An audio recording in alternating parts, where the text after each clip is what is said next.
ओम श्री गणेशाय नमः। राधे कृष्णा कथा कहानियाँ में आपका स्वागत है। लक्ष्मी नारायण की कृपा आप सब पर बनी रहे। आइए सुनते हैं बृहस्पतिवार व्रत कथा कि भारत वर्ष में एक प्रतापी और दानी राजा राज्य करता था। वह नित्य गरीबों और ब्राह्मणों की सहायता किया करता था। यह सब बातें उनकी रानी को अच्छी नहीं लगती थी।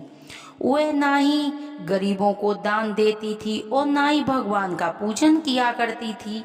राजा को भी दान देने से मना किया करती थी।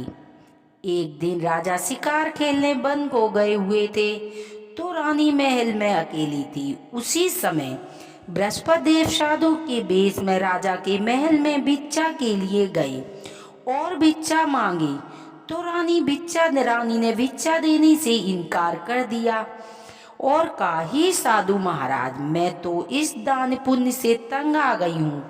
मेरा पति सारा धन लुटाता रहता है। मेरी इच्छा है कि मेरा सभी धन नष्ट हो जाए और फिर मैं आराम से रह सकूं। साधु ने कहा, हे देवी, तुम तो बड़ी विचित्र हो। धन संतान से तो कोई भी दुखी नहीं होता है। पुत्र और लक्ष्मी की इच्छा तो पापी भी करता है। पापी के भी घर होनी चाहिए। यदि तुम्हारे पास अधिक धन है तो भूखे मनुष्यों को भोजन करवाओ, प्याऊ लगवाओ, ब्राह्मणों को दान दो, मुसाफिरों के लिए धर्मशाला खुलवाओ और जो निर्धन कुमारी कन्या है उनका विवाह करवाओ। ऐसा कई काम करो जिससे तुम्हारा यश और परलोक में शांति प्राप्त हो। परंतु रानी पर उपदेश का कोई प्रभाव नहीं पड़ा। वह बोली, महाराज, आप मुझे कुछ नहीं समझाइए। मैं ऐसा धन नहीं रखना चाहती हूँ कुछ जिसको रखने उठाने में मेरा सारा समय बर्बाद हो जाए। साधु ने कहा, हे देवी, तुम्हारी ऐसी इच्छा है तो ऐसा ही होगा। मैं तुम्हें बताता हूँ, तुम वैसा ही करना कि बृहस्पति के दिन घर को गोबर से लीपना और अपना सिर धोते समय स्नान करना। राजा से कहना कि हजामत बनवा के आए। भोजन में मांस, मदिरा, कपड़ा धोबी को डालना। ऐसा करने से 7 बृहस्पतिवार में ही तुम्हारा सभी धन नष्ट हो जाएगा। ऐसा कहकर साधु महात्मा वहां से अंतर्ध्यान हो गए। साधु के कहे अनुसार बातों को पूरा करते हुए रानी को केवल 3 ही बृहस्पतिवार ही बीते थे कि उनका समस्त धन नष्ट हो गया। भोजन के लिए राजा का परिवार तरसने लगा। एक दिन राजा ने अपनी रानी से बोला कि हे रानी, तुम यहाँ पर रहो, मैं दूसरे देश को जाता हूँ। क्योंकि यहाँ पर मुझे सभी लोग जानते हैं, इसीलिए मैं कोई कार्य नहीं कर सकता हूँ। देश चोरी परदेश भी बराबर होती है। ऐसा कहकर राजा परदेश चल गया और वहां जाकर जंगल से लकड़ी काट कर और बेचकर अपना दुखी जीवन व्यतीत करने लगा। इधर राजा के घर पर रानी और दासी दुखी रहने लगी। एक बार जब रानी और दासी को 7 दिन बिना भोजन के रहना पड़ा तो रानी ने अपनी दासी से कहा, हे दासी, यहाँ पासी नगर में मेरी बहन रहती है। वह बड़े धनवान है। तू उसके पास जा और कुछ मांग ला जिससे कुछ समय के लिए गुजर बसर हो जाएगी। उस दिन गुरुवार था और रानी की बहन उस समय बृहस्पतिवार की कथा सुन रही थी। दासी ने रानी की बहन को अपनी रानी का संदेश सुनाया, लेकिन रानी की बड़ी बहन ने कोई उत्तर नहीं दिया। जब दासी को रानी की बहन का कोई उत्तर नहीं मिला तो वह बड़ी दुखी हुई और क्रोध भी आया। दासी ने वापस आकर रानी को सारी बात बता दी। सुनकर रानी ने अपने भाग्य को कोसा। उधर रानी की बहन ने सोचा कि मेरी बहन की दासी आई थी, परंतु उससे कोई नहीं बोला, जिससे वो बड़ी दुखी हुई होगी। कथा सुनकर और पूजन समाप्त कर वह अपनी बहन के घर आई और कहने लगी कि हे बहन, मैं बृहस्पतिवार का व्रत कर रही थी। तुम्हारी दासी मेरे घर आई, परंतु जब तक कथा होती है तब तक ना उठते हैं ना ही बोलते हैं, इसीलिए मैं नहीं बोली। कहो, तुम्हारी दासी क्यों गई थी? रानी बोली, हे बहन, तुमसे क्या छिपाऊं, हमारे घर में खाने को अनाज नहीं था। ऐसा कहते कहते रानी के आंखों में आंसू भर आए। उसने दासी समेत पिछले 7 दिन भूखे रहने की बात बताई, अपनी बहन को विस्तार पूर्वक सुना दी। रानी की बहन बोली, देखो बहन, भगवान बृहस्पति सबकी मनोकामना को पूर्ण करते हैं। देखो, शायद तुम्हारे घर में भी अनाज रखा हो। पहले तो रानी को विश्वास नहीं हुआ, पर बहन के आग्रह करने पर उसने अपनी दासी को अंदर भेजा तो सचमुच एक घड़ा वेजर का भरा मिला। यह देखकर दासी को बड़ी हैरानी हुई। दासी रानी से कहने लगी, हे रानी, जब हमको भोजन नहीं मिलता है तो हम रोज व्रत करती है, इसीलिए क्यों न इनसे व्रत की कथा और विधि पूछ ली जाए, ताकि हम भी व्रत किया करेंगे।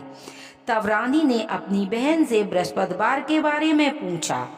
उनकी बहन ने बताया, बृहस्पतिवार के व्रत में चने की दाल मुनक्का से विष्णु भगवान का केले की जड़ का पूजन करें तथा दीपक जला में व्रत कथा सुने और पीला भोजन करें। इससे बृहस्पति देव प्रसन्न होते हैं। बृहस्पति और पूजन विधि बताकर उनकी बहन घर लौट गई। 7 दिन के बाद जब गुरुवार आया तो रानी और दासी ने व्रत रखा। घुड़साल में जाकर चना गुड़ लेकर आई, फिर उससे केले की जड़ का विष्णु भगवान का पूजन किया। अब पीला भोजन कहाँ से आए, इस बात को लेकर दोनों बहुत दुखी थी, क्योंकि उन्होंने व्रत रखा था। इसीलिए बृहस्पति देव उनसे प्रसन्न थे। इसीलिए वे एक साधारण व्यक्ति का रूप धारण कर 2 थालों में पीला सुंदर भोजन दासी को दे गए। भोजन को पाकर दासी बहुत प्रसन्न हुई, फिर रानी के साथ मिलकर भोजन ग्रहण किया। इसके बाद वे सभी गुरुवार को व्रत पूजन करने लगी। बृहस्पति भगवान की कृपा से उनके पास भी फिर से धन संपत्ति आ गई, परंतु रानी फिर पहले की तरह आलस करने लगी। तब दासी बोली, देखो रानी, तुम पहले भी इसी प्रकार आलस किया करती थी। तुम्हें धन रखने से कष्ट होता था, इस कारण सभी धन नष्ट हो गया, और जब भगवान बृहस्पति देव की कृपा से धन मिला है तो तुम्हें फिर से आलस होने लगा है। रानी को समझाते हुए दासी कहती है कि मैंने बड़ी मुसीबतों के बाद हमने ये धन पाया है, इसीलिए हमें दान पुण्य करना चाहिए, भूखे मनुष्यों को भोजन कराना चाहिए और धन शुभ कर्मों में खर्च करना चाहिए, जिससे तुम्हारे कुल का यश बढ़ेगा, स्वर्ग की प्राप्ति होगी और पितृ प्रसन्न होंगे। दासी की बात मानकर रानी अपना धन शुभ कार्यों में खर्च करने लगी, जिससे पूरे नगर में यश फैलने लगा। बृहस्पति एक दिन राजा दुखी होकर जंगल में एक पेड़ के नीचे आसन जमाकर बैठ गया। वह अपनी दशा को याद कर कर व्याकुल होकर रोने लगा। बृहस्पति देव का दिन था। एकाएक उसने देखा कि निर्जल वन में एक साधु प्रकट हुए हैं। वह साधु के भेष में स्वयं बृहस्पति देवता थे। लकड़हारे के सामने आकर बोले, हे लकड़हारे, इस सुनसान जंगल में किस चिंता में मग्न बैठा है? लकड़हारे ने दोनों हाथ जोड़कर प्रणाम किया और उत्तर दिया, हे महात्मा जी, आप सब कुछ जानने वाले हो, मैं क्या कहूँ? यह कहकर रोने लगा और साधु को अपनी आत्मकथा सुना दी। महात्मा जी ने कहा, तुम्हारी स्त्री ने बृहस्पति देव के दिन बृहस्पति भगवान का निरादर किया था, जिस कारण रुष्ट होकर उन्होंने तुम्हारा यह दशा कर दी है। अब तुम किसी बात की चिंता मत करो, तेरे सभी दुख दूर हो जाएंगे। मेरे कहने पर चलो, भगवान पहले से भी अधिक धन संपत्ति देंगे। तुम बृहस्पति के दिन कथा किया करो, 2 पैसे चने मुनक्का लाकर उनका प्रसाद बनाया करो और शुद्ध जल के लोटे में शक्कर मिलाकर अमृत तैयार करो। कथा के पश्चात अपने सारे परिवार और सुनने वाले प्रेमियों में अमृत व प्रसाद बांटकर स्वयं भी ग्रहण किया करो। ऐसा करने से बृहस्पति भगवान तुम्हारी सभी मनोकामना को पूर्ण करेंगे। साधु के ऐसे वचन सुनकर लकड़हारा बोला, हे प्रभु, मुझे लकड़ी बेचकर इतना पैसा नहीं मिलता है कि जे भोजन के उपरांत मैं कुछ बचा सकूं। मैंने रात्रि में अपनी रानी को व्याकुल देखा है। मेरे पास कुछ नहीं है जिससे मैं उसकी खबर भी मंगा सकूं। साधु ने कहा, हे लकड़हारी, तुम किसी बात की चिंता मत करो। बृहस्पति के दिन तुम रोजाना की तरह शहर में लकड़ियां लेकर जाओ। तुमको रोज से दुगना धन प्राप्त होगा, जिससे तुम भली बात भोजन कर लोगे तथा बृहस्पति देव की पूजा का सामान भी आ जाएगा। इतना कहकर साधु महात्मा वहां से अंतर्ध्यान हो गए। धीरे धीरे समय व्यतीत होने लगा। फिर वही बृहस्पतिवार का दिन आया। लकड़हारा जंगल से लकड़ी काट कर किसी शहर में बेचने गया। उसे उस दिन से अधिक पैसा मिला। राजा ने चना गुड़ आदि लाकर गुरुवार का व्रत किया। उस दिन से उसके सभी कलेश दूर हो गए।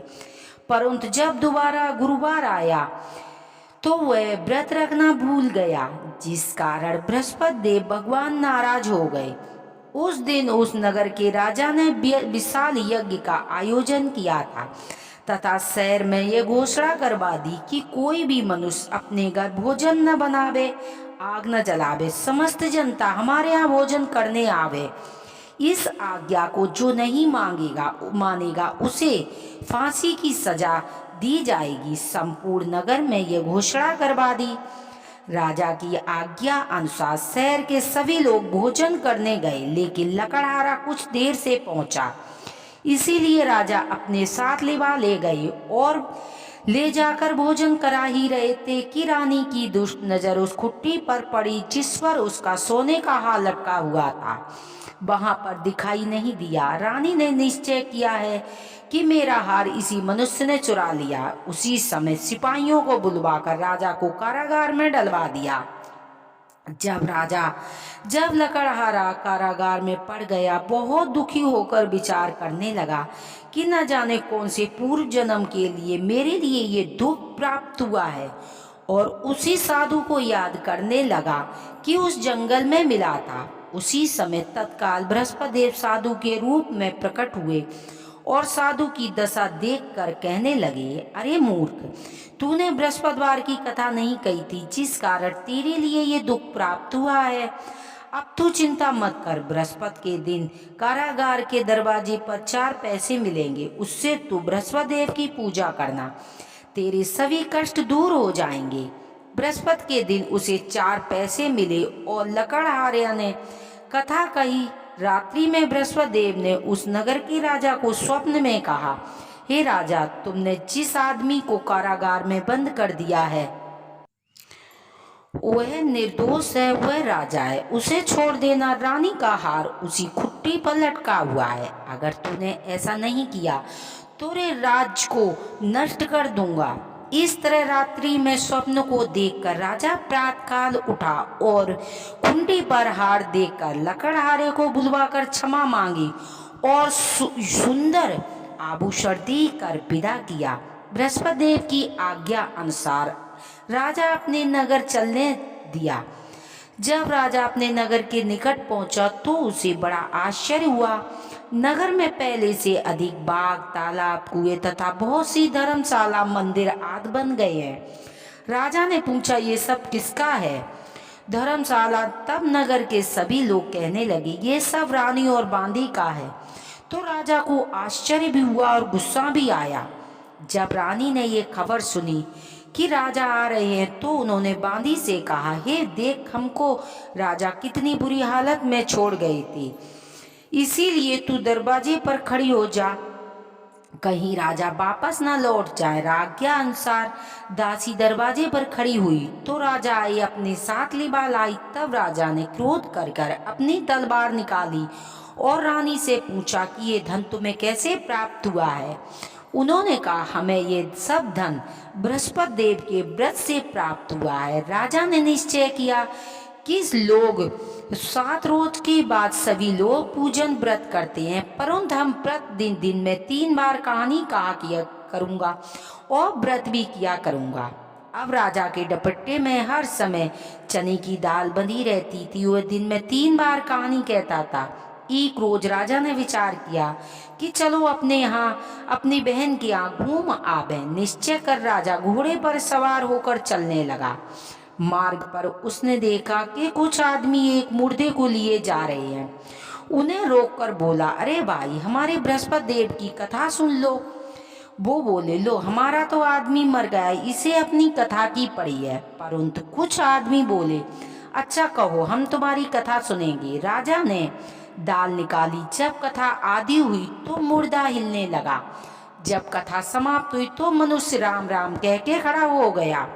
आगे मार्ग पर उसने एक किसान को खेत में हल चलाता मिला। राजा ने उसे देखकर उससे बोले, अरे भाई, तुम मेरी बृहस्पतिवार की कथा सुन लो। किसान बोला, जब तक मैं तेरी कथा सुनूंगा तब तक मैं 4 हैरुआ जोत लूंगा। जा, अपनी कथा किसी और को सुनाना। इस तरह राजा आगे चलने लगा। राजा के हटते ही बैल पछाड़ खाकर गिर गया तथा किसान के पेट में दर्द जोर जोर से होने लगा। उस समय उसकी माँ रोटी लेकर आई। उसने जब यह देखा तो अपने पुत्र से सभी हाल पूछा और बेटे ने सभी हाल कह दिया। तो बुढ़िया दौड़ी दौड़ी उस घुड़सवार के पास गई और बोली, मैं तेरी कथा सुनूंगी, अपनी कथा मेरे खेत पर चल के कहना। राजा ने बुढ़िया के खेत पर जाकर कथा कही, जिसके सुनते ही बैल खड़ा हो गया और किसान के पेट का दर्द बंद हो गया। राजा ने अपनी बहन के घर पहुंच गया। बहन ने भाई की खूब मेहमानी की। दूसरे रोज जब राजा जागा तो उसने देखा कि सभी लोग भोजन कर रहे हैं। राजा ने अपनी बहन से कहा कि ऐसा कोई मनुष्य नहीं है कि जिसने भोजन न किया हो, मेरी बृहस्पतिवार की कथा सुन ले। बहन बोली, भैया, ये देश ऐसा है, पहले यहाँ भोजन करते हैं, बाद में अन्य काम करते हैं।